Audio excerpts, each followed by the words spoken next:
everyone, and welcome to Talk Nerdy. Today is actually Tuesday, June 18th, 2019, and I'm the host of the show, Cara Santa Maria. This week, I want to thank those of you who made Talk Nerdy possible by visiting patreon.com/talknerdy and pledging your support. Top supporters include Phil T. Bear, the Zombie Drummer, David J. E. Smith, Gabriel Felipe Jaramillo Gonzalez, Brian Holden, and Jeffrey Sewell. Thank you all so very much. All right, I'm super excited about this week's episode. It was incredibly inspiring because I had the chance to chat with Sahana Srinivasan. Now, she is an actress, writer, and filmmaker who you may know as the host of the Netflix original series Brainchild. So without any further ado, here she is, Sahana Srinivasan. Well, Sahana, thank you so much for joining me today. Thank you for having me, of course. I'm so glad we were finally able to do this. I apologize that my schedule's been crazy. I know your schedule's been crazy, but we are finally communicating. Unfortunately, we're doing it over the internet because I'm in LA right now and you are in Texas, right? Mm-hmm. Yes, ma'am. Austin, Texas. Austin. So you went to school, you go to school at UT. Where are you in your process? I actually just graduated last week. Up. With your undergrad? Yes. Undergrad in filmmaking. That's so exciting. That's amazing. I know. It seems weird because now I'm like, what do I do? I've just been making smoothies and I don't know what's next. And people are like, what are you going to do next? I'm like, I don't know. Go on a vacation. That seems like an appropriate response right now. Yeah. You're supposed to go on vacation once you graduate. Yeah. For sure. Yeah. Definitely deserve one, I think. But. Absolutely. So you studied film. Okay. This is really interesting to me because you are the host, actually, of a Netflix show called Brainchild, which is like a cool, nerdy, science-y show. Mm-hmm. Where does your interest in science come into it? So, to be honest, I never fully invested myself in science and math growing up at all, really. If anything, I really enjoyed psychology and sociology as I got into high school. And that's science too. That's science too. Yeah, of course it is. Hey, yeah. When I was a kid, though, I sort of thought, I'm a creative person. I'm just going to stick with what I know best. I wasn't the best at math, and science I was okay in. I actually really liked learning about planets and things of that nature. But which kind of shows that some kids are, afraid to go into a certain field because they think that it's not in their capability to do that, or, they're just meant for creative stuff and not science and math. And I sort of have that mindset. And I realized, there's that binary thing, especially for boys and girls a lot, right? Yeah, exactly. And now I'm sort of taking the initiative to say, hey, you don't have to think that way at all, especially with the show. We're trying to promote STEAM versus STEM, which incorporates art into engineering, technology, math, etc. Mm-hmm. And a lot of fields, like even filmmaking, incorporate both science and, technology and creativity. Computer science, architecture. There's so many fields that incorporate both, and basically science just can't even do without creativity. And that's something that I'm sort of realizing now by doing the show.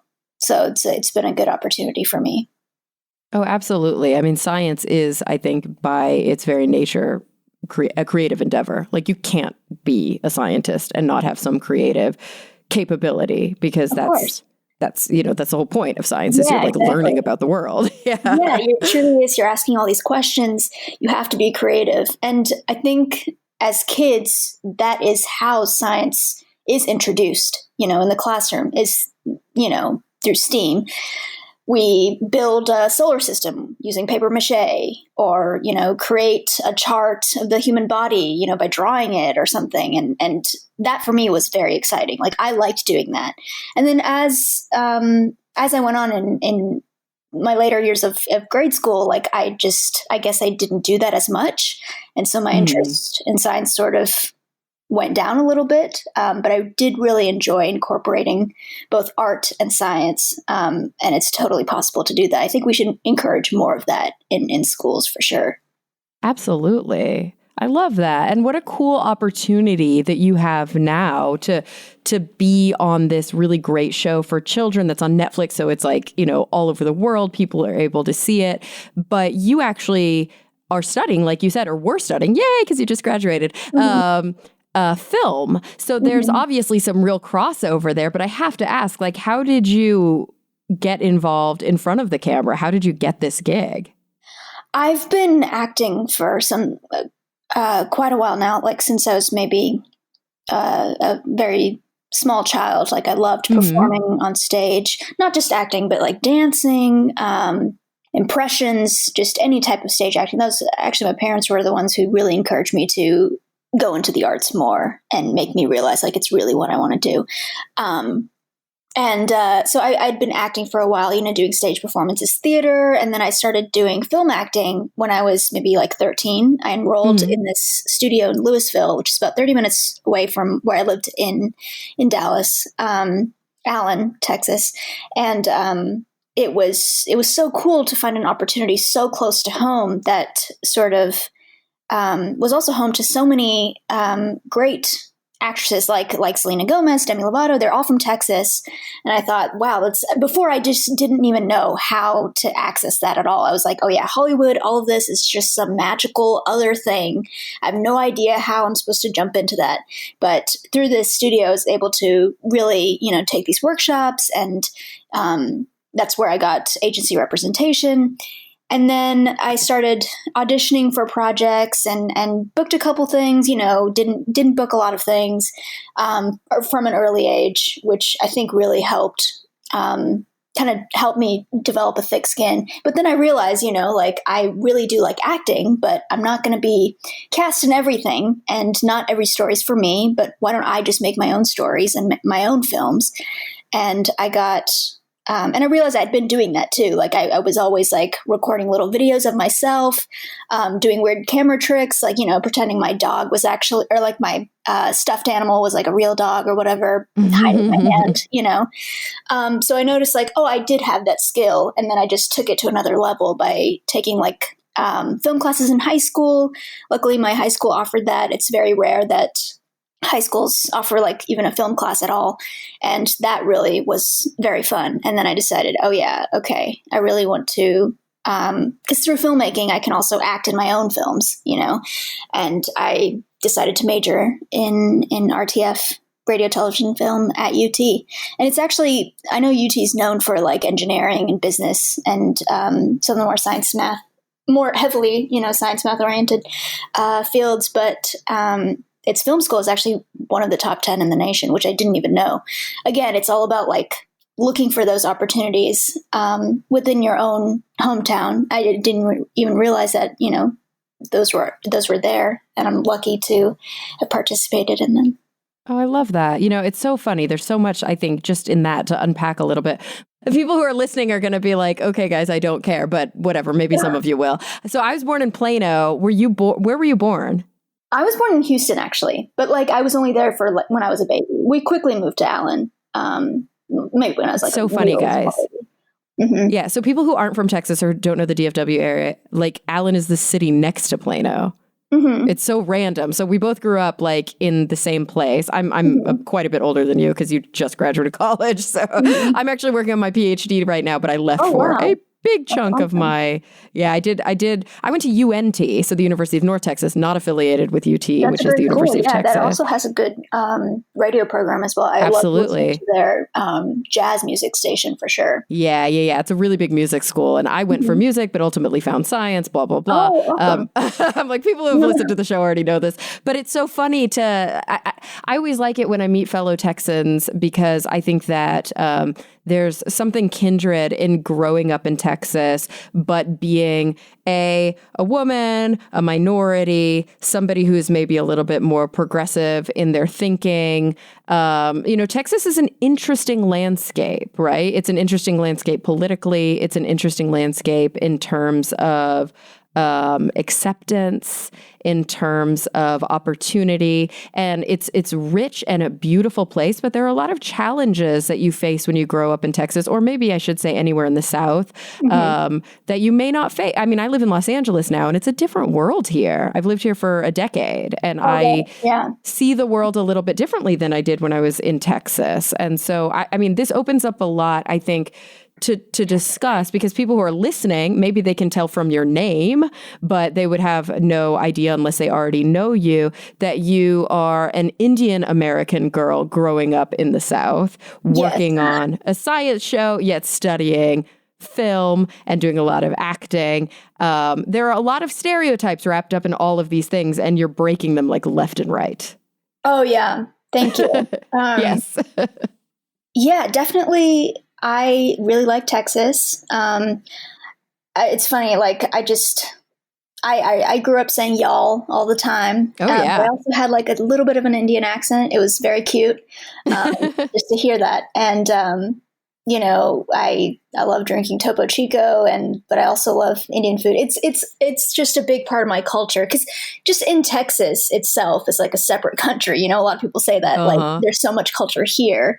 And then, you know, just being an Indian American girl, that's also a huge, very rich culture. And it was very cool to grow up in both of those. But yeah, there is that stereotype that, you know, that Indian people will only do science and math. And in a way, I'm still doing that, even though I'm acting. But I think it's slowly like that is being, how do you say, like it's going away, that stereotype sort of with people sort of expressing that that's not even the truth. Like growing up, I had a lot of friends who actually, or Indian friends who did a lot of the arts, you know, while also doing, you know, science and math.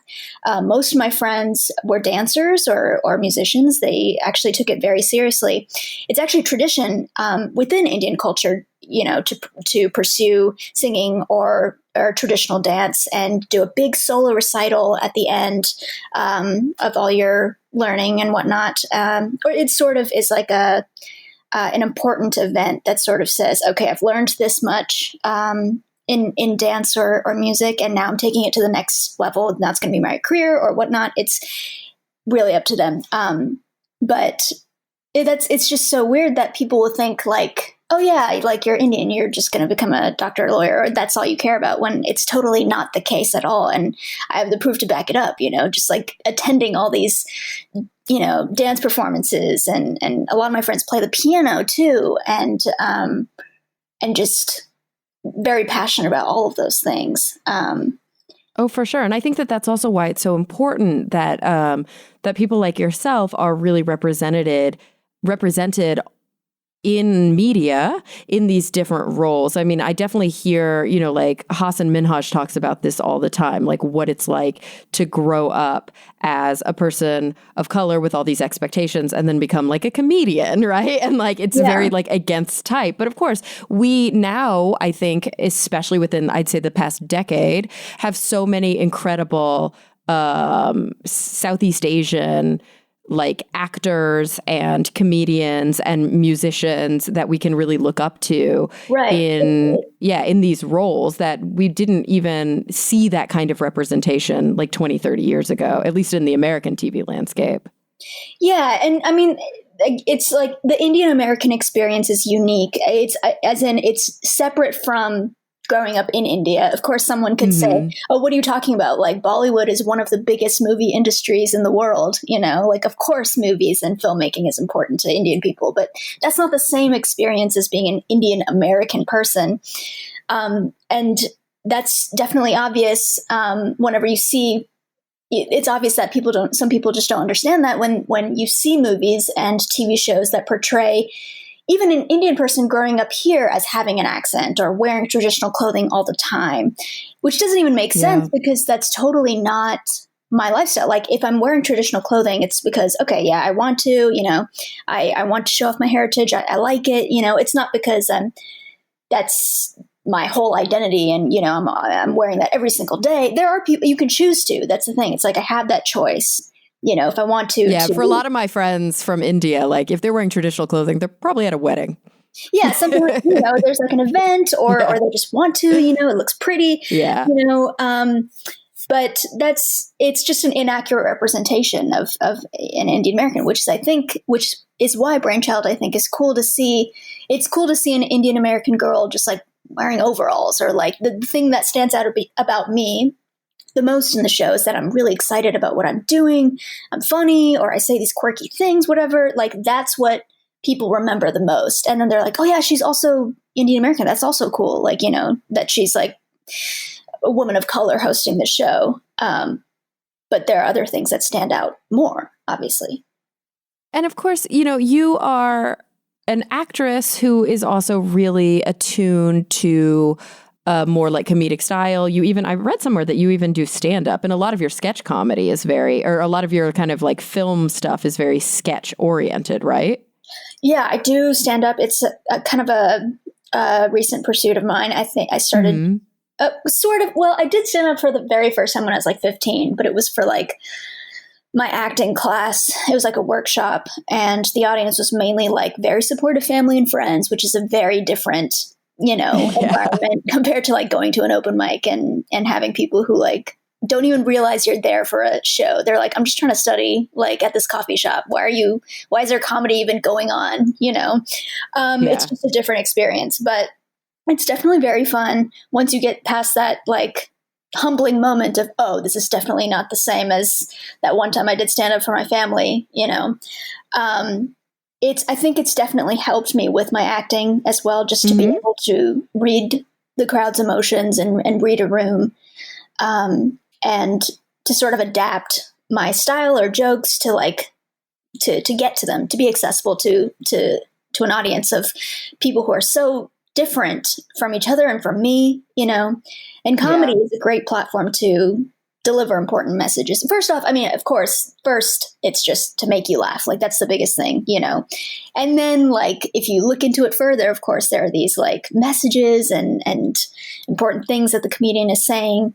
And when the audience laughs, they're kind of agreeing with the comedian, whether they realize it or not. And I definitely think that's just helped me be a better person, as cheesy as that sounds, and just like reading people's emotions, whether it's in a role that I'm acting for or just outside of that, just like with friends or, anyone.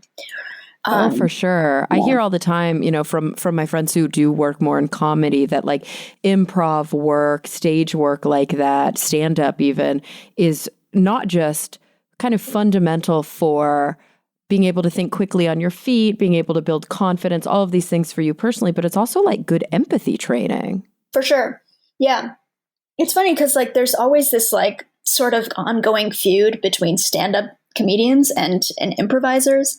Just like either side thinks that the other person's job is like easier, or like, it's something like that. But I definitely think there's like benefits to both, like especially with improvising. I think it's very difficult. I do both.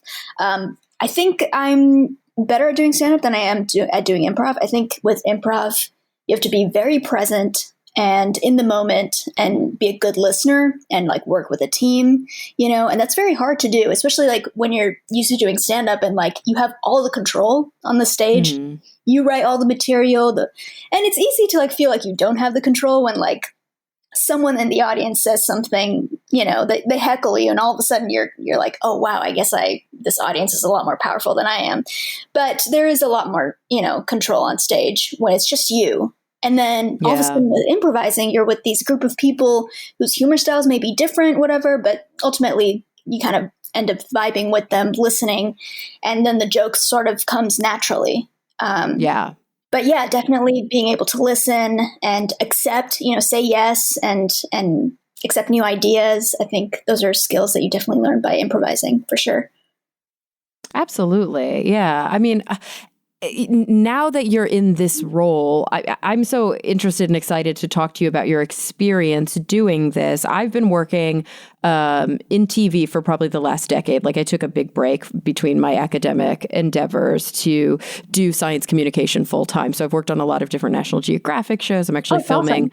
Yeah. I'm filming on the reboot of Brain Games right now. I'm the field host for that. And one of the people, it's so much fun. And one of the people on your show, Allie Ward, is one of my like closest friends in the world. Oh, yeah, she's awesome.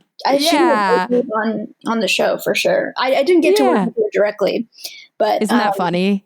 It's the people on camera almost never get to meet each other. Yeah, she's like my closest, like, this is my science friend, but I've never shook her hand ever. You know? But she seems very passionate about what she does, and she does a great job of I think we both have sort of different personalities as like ourselves, even on screen, that go really well together, I think.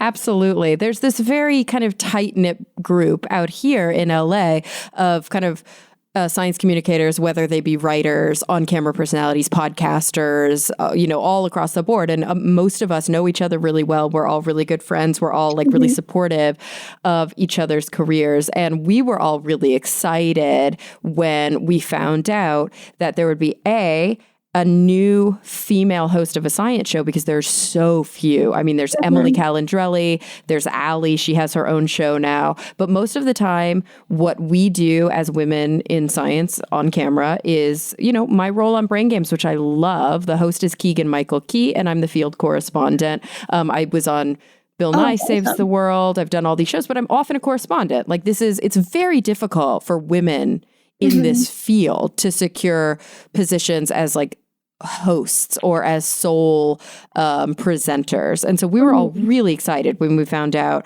that A, there's going to be a female host of the show, and B, that she was a woman of color. It's such an important shift in the way that science programming has been presented over so many years. So we're all really excited for you and proud of you. And I'm so fascinated to hear what it was like for you to kind of dive. I know that you've worked in production previously, but into such a large production, kind of feet first, and being so young. What was the experience like? Thank you for saying all that. And it's so cool for me to know that, because I was I'm this show has sort of opened my eyes to a whole different world, of science communicators like you, that I had no idea. I mean, I knew you guys, of course, obviously existed, but it's like just gotten me closer with people like you. And that's really awesome. And girl, I have to say, when I first started, I didn't even know it was a field. I was like, I'm doing something that no one has ever done before. And then I met all these people and I was like, JK, let's come down to earth a little bit. So I totally feel you. When you first get into it, you don't know that it's a world. Oh, for sure. Like growing up, I mean, I thought that Bill Nye was writing all his stuff, and maybe he was too. Like, I don't know the whole truth, but like, now I see like he's maybe more of a science communicator than the original. Cause I know, I'm not going to go into that too much, but now I'm realizing like there are separate like communicators that take the information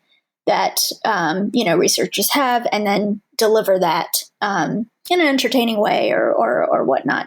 That doesn't go to say that like researchers aren't entertaining themselves. Like a lot of my friends who are science majors are very fun to hang out with, and they're also great communicators as well. But I just didn't know that there was a specific field like this. And that it takes a team, right? There's writers, there's producers, there's directors. You've got all the camera department, you've got the grips and the gaffer. I mean, there's like a lot that goes into producing a show. Exactly. Yeah. And I think part of the reason why the show is engaging is that a lot of my reactions to what we're doing are genuine. Like there's a lot that I learned on the show. There were things that I already knew, that I learned in school. But a lot of the experiments that I was doing, I was like, wow, I've never done anything like this. I'm not a scientist, I'm not a science person or, researcher, and this is new and this is very cool. And I think it was cool to see that like raw, genuine reaction from someone. It's like the audience is learning with me. Absolutely. Yeah, you've got to be a proxy for the audience. And that sometimes becomes difficult when you've been doing the science stuff for so long. Like, you're not jaded, and I love that. You're so fresh. And what a like just super fun experience to be able to dive kind of feet first and get all of these opportunities. And of course, we didn't even mention like this show was co-produced, or it was, really kind of the brainchild, JK, of Pharrell, which is really awesome that he was a big part of this show happening and going to air. Yeah. He, I think, was a big fan of Brain Games, and I think wanted to see a show similar to that, but, geared more towards younger kids. Yeah. And it was interesting because I think even the show Brain Games was for, maybe not for kids, but like more for adults, but then kids really liked that show as well. Yeah, it's one of those funny things. I think it's like co-viewing, right? Like for adults, but their kids ended up being big fans. But your show is actually geared towards, what would you say is like the age range of what it's specifically geared towards? Maybe 6 to 13. I'm not even going to say, because I know adults watch the show and I don't want to discourage them from watching it. I'm like, please do. Yeah. But it's totally safe for their kids. It's like it's geared for the kids, so adults can watch with their kids safely. For sure. It's interesting because, like, the show Brain Games wasn't written, or it wasn't like, oh, this is a kid's show, but then kids really liked it, which goes to show that you don't have to talk down to kids, and which is what Brainchild doesn't do. It sort of follows that same format with Brain Games, in that, we're presenting this information. We're not, talking in this high squeaky voice or anything. It's like, your friend, like I'm like your best friend or your older sister. It's been referenced to that way, like as if I'm your sister just talking to you about fun science facts that I've learned. I'm learning with you. And I think that's why kids really like it. An episode about social media and it not being social media is bad for your brain. It's actually saying, hey, here's how you take a good selfie. It's like, oh, that is so cool. Like kids love that. I think it's important to know how to take a good selfie. That's how most of my headshots are. I just like take a selfie and it works, just add a little blur in the background and makes it look really professional. But it's cool to see that. Exactly. And like you said, I am young. I look younger than I actually am, which is cool.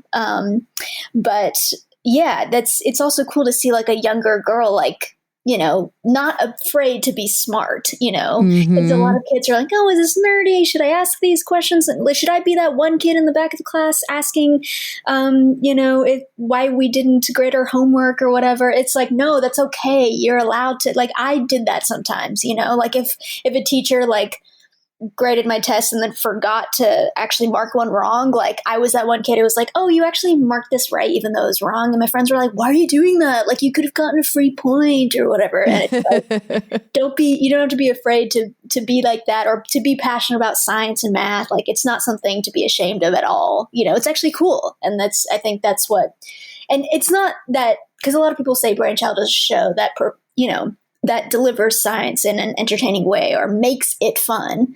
But, science itself is fun and cool. And I think Brainchild just reminds kids of that it already is fun. Yeah, you don't have to work that hard to be like, this is freaking amazing. All you really have to do is like uncover it for people. And maybe, I think the main thing is you've just got to get past the fear, because we're so socialized, especially as young girls, to think that if something is hard, we're probably not good at it. Exactly. And that maybe it's easier for the boys, when really, I don't think it's any easier for the boys. I think that we have taught boys from a young age not to show their feelings. So when a girl says this is really hard, I'm not good at it, then the response is, well, maybe it's not for you. Whereas a boy will just keep those kinds of feelings inside. And then oftentimes the girls in the classroom think, well, gosh, this is easy for the boys and it's hard for the girls. So maybe it's not right for us. And it's unfortunate that we see that. So it's so important, I think, for younger girls to see, like you said, their big sister on TV or somebody who embodies their big sister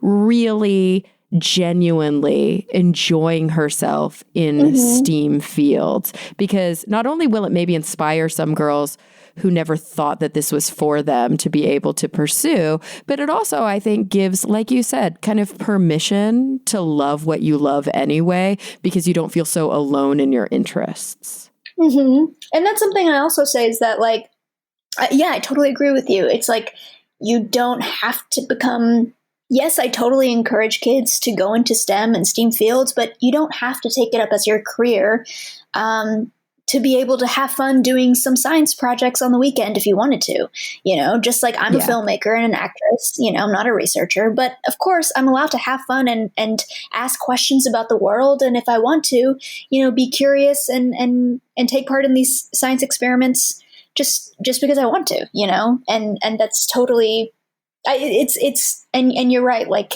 people, especially young girls, like fear going into STEM and STEAM fields because it's difficult or something, or for fear of making mistakes. Mm-hmm. But not a lot of people are good at anything really when they're first starting. And this is especially something you can see with stand-up. People, especially, I mean, just like most people are actually very bad when they're first starting.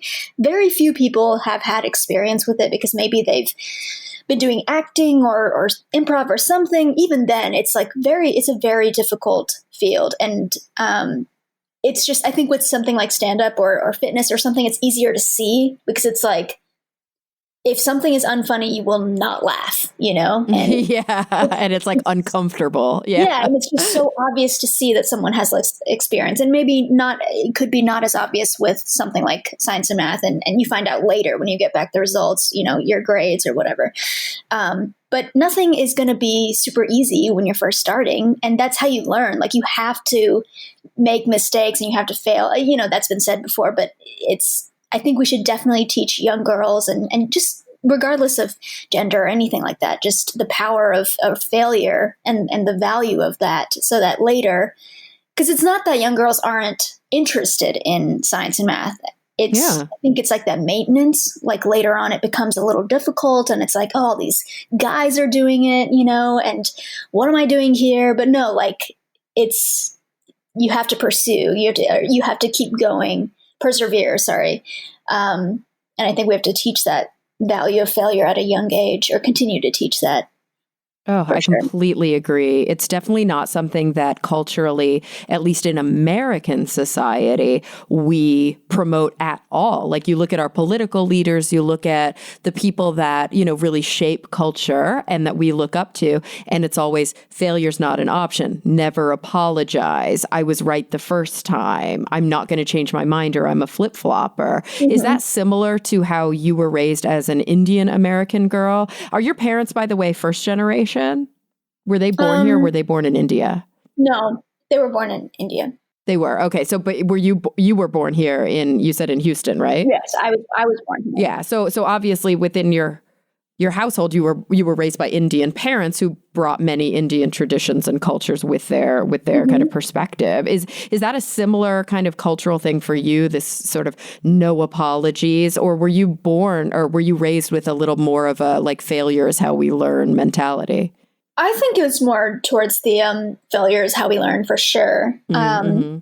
I think especially with doing auditions at a young age, that really helped me learn that lesson for sure. And just because, especially with my parents, like they were never like, of course, they were never disappointed if I didn't book a role or anything like that.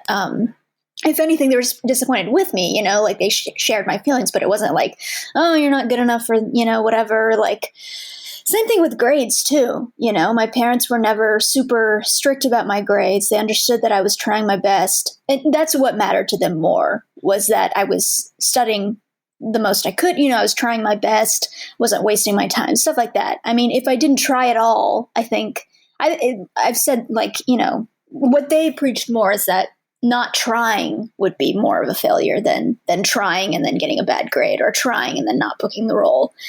I think that's what they taught more for sure.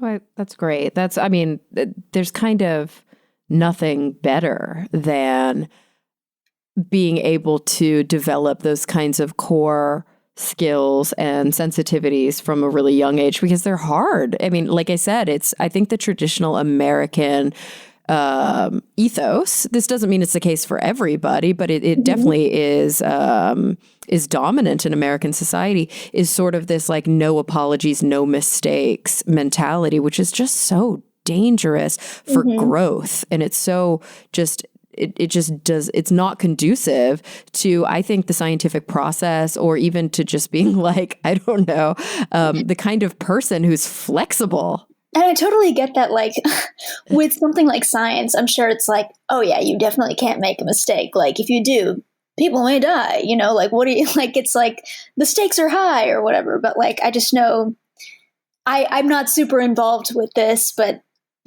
scientists make mistakes too. I mean, they have. Oh my God, all the time. They have to. It's the only way to learn. Exactly. Yeah. You just do the experiment again or whatever. Famous inventors, like a lot of inventors were like 70 years old or something by the time they finally discovered the right formula or created that life-changing invention.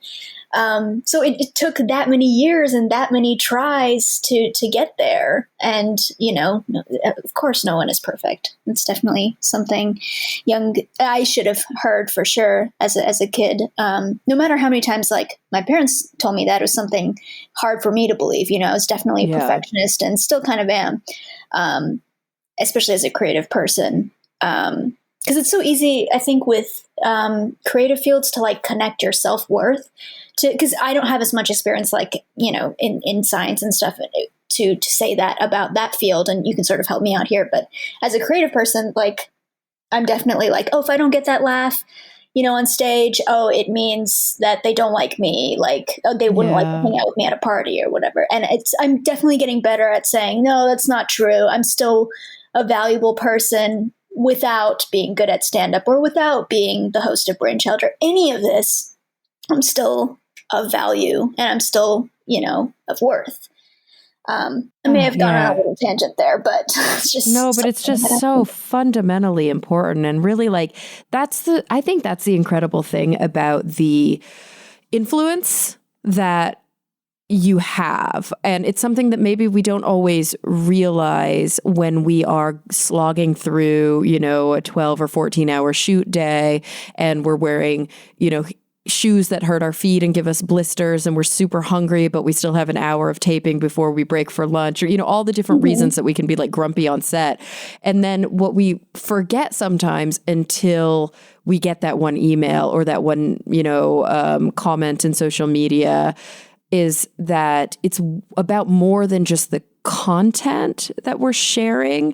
And it's about more than just, what is objectively on the screen. It's about the lasting effect that collectively having a throng of smart, confident women representing, I think, historically roles that only white men held is like influencing generations of kids in a really positive way. And I think like that feels like a lot of pressure when you start to put it that way. But the good news is you don't really realize it until after you've done the work. Right, exactly. Like, oh, thank goodness. Because if I was thinking about that while I was filming, I might be like, tripping over my words every 2 seconds. But it's such a cool thing. Sorry, were you saying? Of course. Okay, I still do. You're definitely right. It's not something I was thinking about when I was on set. When I was on set, I was like, okay, got to get to the next, got to do the next scene, got to memorize my next lines. What am I going to do when I get home? All of that. And I wasn't thinking like, how am I going to impact a billion young girls in this next scene? Like that's something that I realized, it's something I realized like after the show. I was like, wow, this is actually very important. And I didn't realize that I have now this voice in this field that I just didn't expect to be in at all. But it's still something I'm struggling with a little bit. I'm like, okay, now all of a sudden I'm this role model for kids. That's crazy. And I've had kids recognize me sometimes when I'm at restaurants and I'm like awkward sometimes. I'm like, do I shake your hand? You're 5 years old. What do I do? That's so cute. I'm just like, but I'm getting better at doing that, being fun, and because they're excited to see me too, and I am too. It's like sometimes it's like I'm more nervous than they are. It's like I don't want to mess this up. Like, do I play the Sahana that they see in the show, or am I just myself? Or like because I am being myself in the show, but it's a little bit amped up or something like that. It's like a fun kind of like excitable version. And what I realized, it's like, like I don't have to be this perfect person. Like I know that some days, some days I'm killing it. I'm doing stuff on stage. I'm hosting the show, whatever. I'm doing these interviews. Like I feel, okay, that's great. But I also should be able to say like, okay, some days I can watch X Factor videos, online, or like ASMR videos, or like just hang out by the pool and not feel like I'm less of a role model because I'm doing things just to chill out, and be a 22-year-old girl. And that's something I'm trying to compartmentalize. Like, it's totally okay to do that stuff and take 3 naps in a day. And then the next day come back and doing it in a podcast like this, it's just, for sure. I don't and you have to must have done like right when the show first aired, you must have done a lot of really interesting press, which I can only assume was maybe kind of new for you, like going from like studying and being in the classroom one day to like going on morning television shows and, sitting with famous people. That can be a big change when it happens really fast. Yeah, I think it wasn't too much like when it first came out, and then when it started, especially because, with Netflix, people can choose when they want to watch the program. So, oh yeah, that's so different than linear TV. It's kind of like once people discover it, that's when it starts to get bigger. Exactly. And a lot of, some of the initial interviews I did really helped popularize the show. So all of a sudden, like maybe a couple of months or so, maybe in like January, February is when it started to get a lot. Like there's a lot of stuff that I had to do, or interviews and send in some answers. And at first, I think I was a little bit like, oh, wow, like I'm sort of having to dive into questions about myself that I haven't even thought of, but it really did help me sort of like talk about why it is I'm doing this show. Like I would have never answered these questions on my own, and I think that sort of helped answer some questions about myself that I needed to answer, and just stuff about my identity. Cause I was getting asked like, oh, how does it feel to, like further representation for Indian American kids? And that's it's a huge question, I was like, oh, wow, am I really doing that? And I think that definitely made me realize a couple things. And now I'm able to, but just by doing those interviews and making mistakes, talking and stuff. And now I'm able to like hone in on why I'm doing the show and how it is I'm representing Indian American kids. And I've also realized like a couple things, like, being Indian is not completely my identity, and, stuff like it's okay that I'm a filmmaker, but I'm also doing science, and all of that stuff I wouldn't have maybe realized without doing some of those interviews, So I think it was definitely cool. Yeah, I think that there's also these growing pains that happen a lot of times when let's say a certain group, whether it be an ethnic group or an identity group, is minimally represented, and then you start to see more representation, whether it be on television or in radio or film or panels at conferences or whatever, is that there becomes the risk and the concern around, I think, tokenization, where somebody feels like I am somehow in a position where I have to represent all other people of this ethnic group, when like I don't represent all other people of this ethnic group. Like it's a lot of responsibility, right? Mm-hmm. Yes. And I've seen that a lot with some of my, like, especially with my female African-American friends who are scientists, who are like, I'm always the one called on to do these panels to talk about whatever, because I'm like the only Black woman that anybody knows does this stuff. And it's a lot because I'm not the only Black woman doing this stuff. And I'm definitely not the only Black woman, or I don't represent what all Black women in this position are like. And so that's another real concern. Like, as much as it's really exciting that, you are doing this and kind of nobody else like you is doing this, like the hope is that eventually lots of people like you will be doing this. Nope, I can be the only one. Too bad. I got the. No, I'm kidding. I definitely do support other Indian American actresses and scientists, and we need more of those voices for sure. I mean, we're all supporting each other in that sense, and there's no reason. Like, I'm going to be honest, I used to feel sort of this jealousy, like if a fellow Indian American person was doing better, like, got a role or something, and I was like, why didn't I'm Indian too? But then it's like, wait a sec. By saying that, you're just perpetuating the stereotype more that only Indian people can only play this certain thing, or they can only do roles that require them to be Indian, or something. Yeah, or that there's just there's not room for many people in the space, which is and I was so not true. Yeah, and I was like, no, I can't think like that anymore, because there's other stuff that stands out about me, like I said, besides just my cultural background. And again, I'm saying this, but also like I love my culture. I love where I come from, regardless of how much I say, like, it's not my whole identity. It's definitely a big part of me, and it's a big part of us. And it's frustrating when it is frustrating when I'm referred to as, like, constantly referred to as, oh, the Indian American host or the Indian American actress, and it's like, oh man, that's the first title you put on me. And that sort of puts me in this box, and but at the same time, I do want to tell other Indian American girls, like, yes, you should follow your dreams, you should do this, become an actress, like, because it does make me stand out, like, oh, hey, she's Indian, I am too, I want to follow her. But like, you can see that, like, my name gives it away, like, just like looking at me, like, you can tell I'm a person of color.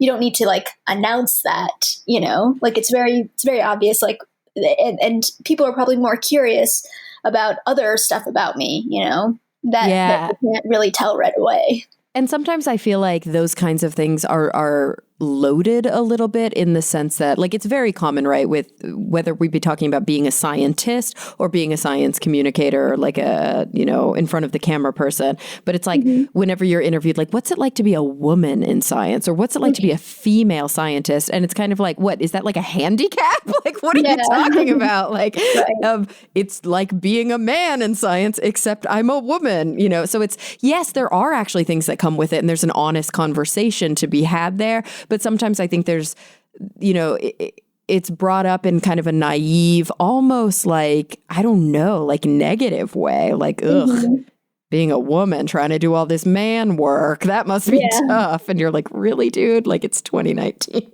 Right. But you are also, I've mentioned it before, you're quite young. In most of the interviews that I've read about you, they cited you as being 22, but I think a lot of them were taken earlier last year. Have you had a birthday since then, or are you still 22? No, I'm still 20. When I was born, I was 22. Yeah, it's just never going to change now. No, but I turned 22 last September. Gotcha. Okay, so you got a little bit. Yeah. A little bit of time yet left. Whoops, and I think that I don't want people to know my birthday, but yeah, you do, girl. Get all that love on social. But yeah, it's a cool thing too, because I feel like that age, at least again in sort of our society, is a very important age for identity development. And so it's like just leaving college, figuring out what to do next, having a really big, amazing opportunity, like working on Brainchild, and sort of figuring out who one is and what one's place in the world is. It's so important, I think, to be able to, again, for when it comes to representation and role modeling, which is kind of a lot of pressure, so I apologize, but it's important for younger girls especially, or even younger, honestly, of any ethnicity, to see somebody who is doing that sort of identity development in a way that is really positive and important. Like you mentioned before, yeah, I can be a filmmaker and also really like science, but also, like to watch, kind of like silly reality TV or whatever it is that I love. I'm a multifaceted person. Most people at 22 don't know who they are, do they? Sorry, say that again? Most people at 22 don't really know who they are. And that's okay. Yeah, it's still definitely something I'm still figuring out. I don't think it may improve with age, but like certainly. Actually, you know what? I feel like that question gets scarier as you get older, for sure. Like, as a kid, I was like, even though like I was constantly like changing what career I wanted to be, it was definitely like in those phases, I was like, yes, this is definitely what I want to do. I want to become a gymnast, and I will win the Olympics. At one point, I was like, that's I saw like one Winter Olympics, like, I just saw one thing, and I was like, yep, that's going to be me. But I was so so headstrong, and I was like, that's what I'm, and now it's like, oh, I don't know, should I, even though I've been acting for so long and performing for so long, I'm still like, oh, I don't know, is that who I am? Like, it's definitely a struggle. But I think it's also okay to be like, I don't have to figure that out yet, even though I am like, it's easy to feel like I'm old. I'm like, oh, I just graduated college. I'm old now. Like that's just what happens. I literally did find a gray hair in my hair the other day. It's true.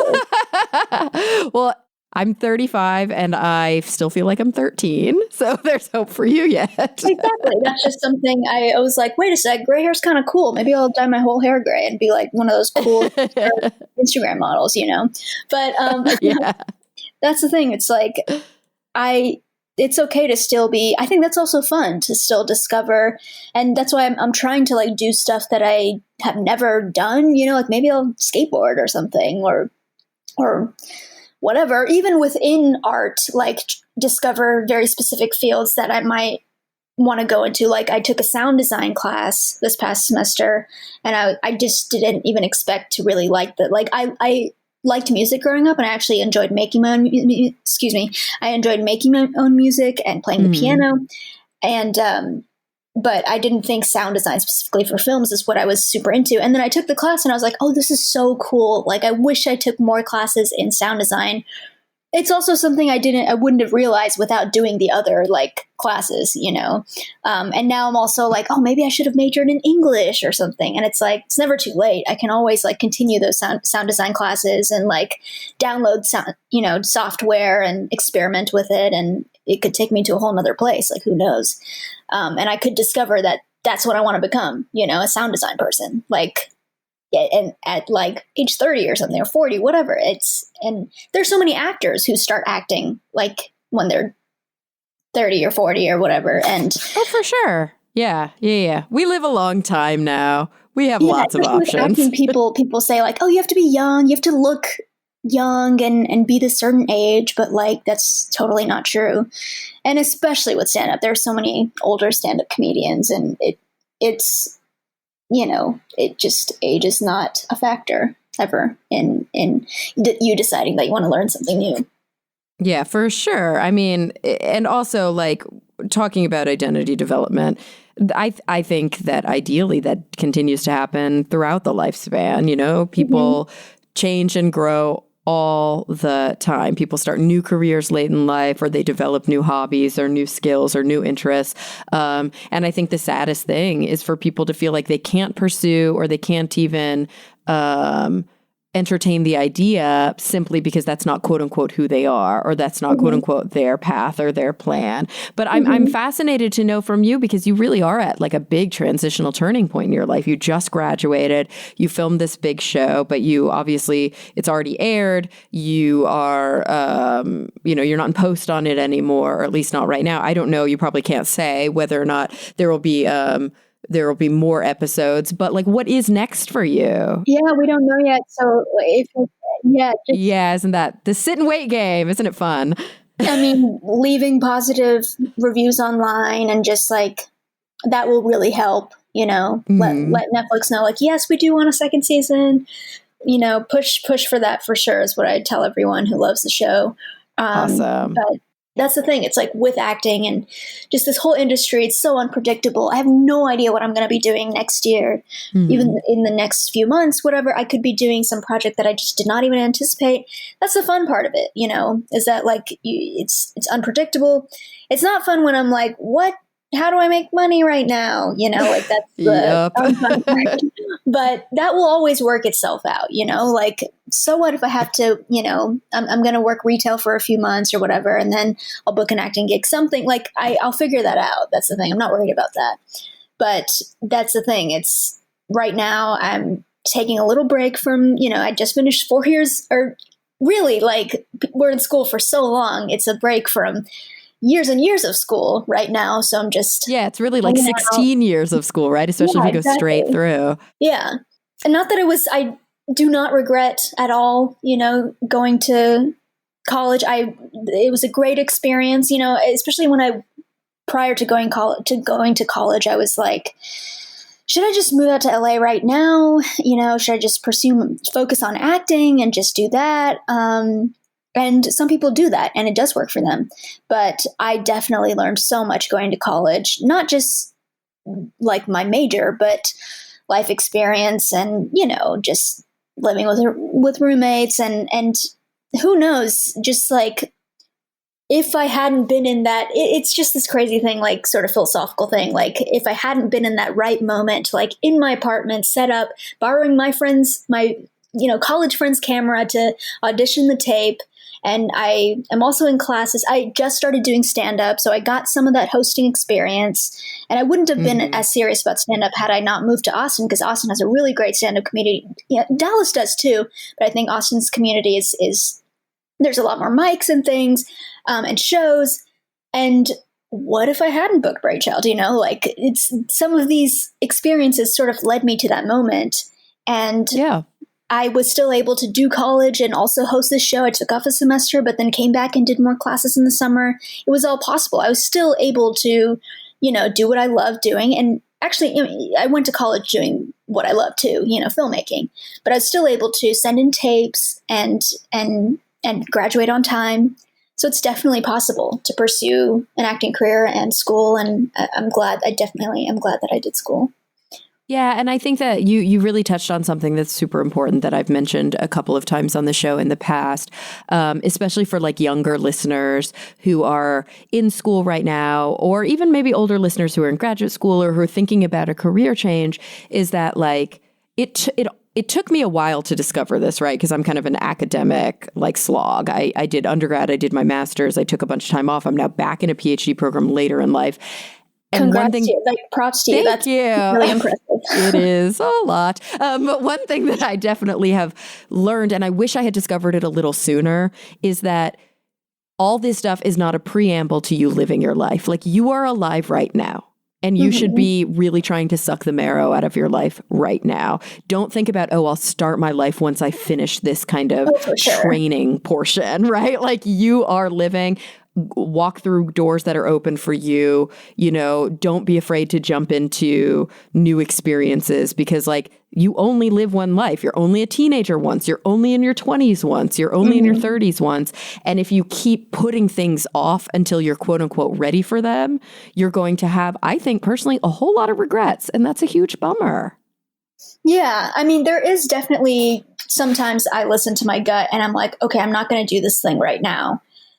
But when it comes to some smaller things like, should I go hang out with these friends or stay inside and, like it's just go do that, like live your life and have that. That's how you're going to make art too, or it's just as a comedian or artist, actor, like I'm not going to be able to talk about these experiences and make jokes and make art if I don't have any life experience to draw from. Yeah, for sure. And you can tell when people aren't living their life, because especially with comedy, because I'll see comedians go up and be like, I was at this show and this happened. Or like the thing about being a comedian. And it's like, wow, this is all you're doing.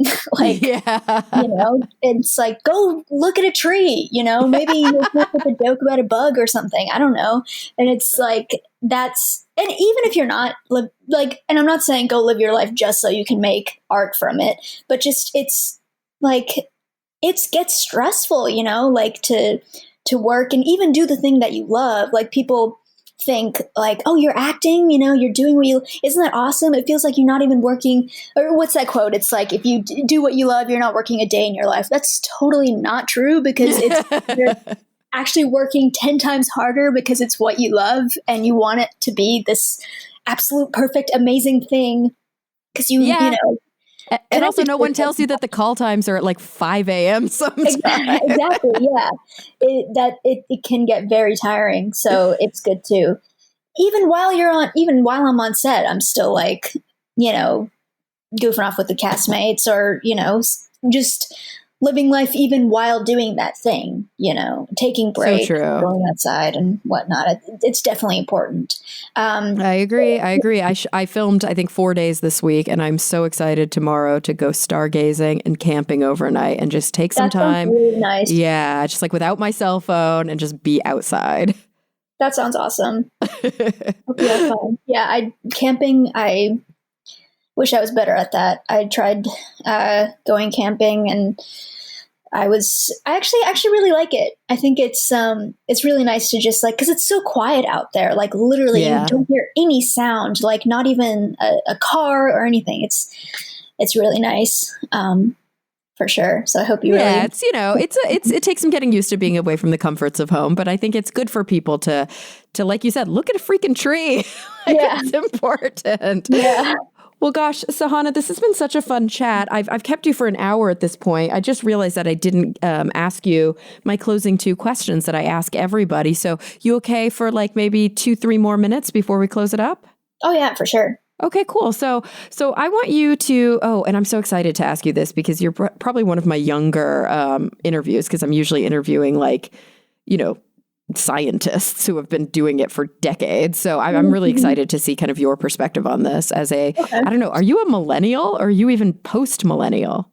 I don't know if I'm millennial. I think I'm like Gen, I don't know. There's a gen after millennials. What's it called? Yeah, I don't think I'm that. Maybe I am a millennial. I don't know. Maybe you're like bound. I think maybe you're on the cutoff on the young side and I'm on the cutoff on the old side. Yeah, because we have like 13 years between us. So I want you to think about the future. My final 2 questions are always about the future. And you can think about them in whatever context is relevant. It can be like the future of sort of your life and decision making and all that. It can be the future of sort of humanity as a whole, like whatever context you've been kind of in your head about lately. So the first question is, what is the thing that keeps you up the most at night? The thing that you're actually kind of like really concerned about? And then on the flip side of that, what is the thing that you are actually really excited and optimistic for? I'm definitely, and this is sort of like a sad thing to think about, but just like what concerns me is people, just war and fighting. I'm scared about that. And especially over things that you can't control, like your race and gender. And I'm worried about our women for sure. And especially now with all this, these new abortion laws and unsafe access. It's not going to get rid of abortion. It's just going to be unsafe access, and that scares me for sure. And there's a lot of initiative being taken. And I just did a show recently where we've fundraised a lot of money for to counter that. And I definitely want to see more programs like that. And that's wonderful worried about that. And I think that's the thing. It's like I think we'll work against it, but that's something that concerns me. Yeah. And what was the other question? What are you optimistic about, like genuinely? What are you really kind of, feeling positive about when it comes to the future? I think I'm feeling optimistic about our generation, like my generation, because we are getting past those differences, and we're able to sort of come up with ideas on how we could get along together, and especially on another note, another thing that concerns me is definitely our environment and global warming and all of this, and people becoming vegetarians and trying to reduce their carbon footprint. I see a lot of that happening, especially in my generation. And although people make fun of them, oh, you're just doing it as a trend, being vegan and riding your bike or whatever. But it's like, no, this all will reduce our carbon footprint and will help the environment. And I think that's definitely important. And I'm hoping that our generation helps that issue, sort of makes our environment better, basically. Does that make sense? Yeah. I don't sound like pageant kind of thing, like this environment, global warming, everything. I think it's true. I think it's a huge bummer that sort of our parents and our parents' parents left a really big mess for us to clean up. And it's a lot of responsibility, but it is really hopeful for me, I think, when I see that there are kids, basically like people my age and much younger than I am, who are like, you know what, I'm going to do something about it. Like, I'm not willing to be a part of the problem. I need to be a part of the solution. That gives me a lot of hope, because it can feel very bleak very easily. like Yes. very easily. But it's really, really amazing when, it's not common that you open up your news feed, you go on Twitter or you go to the New York Times online or something and you read good news.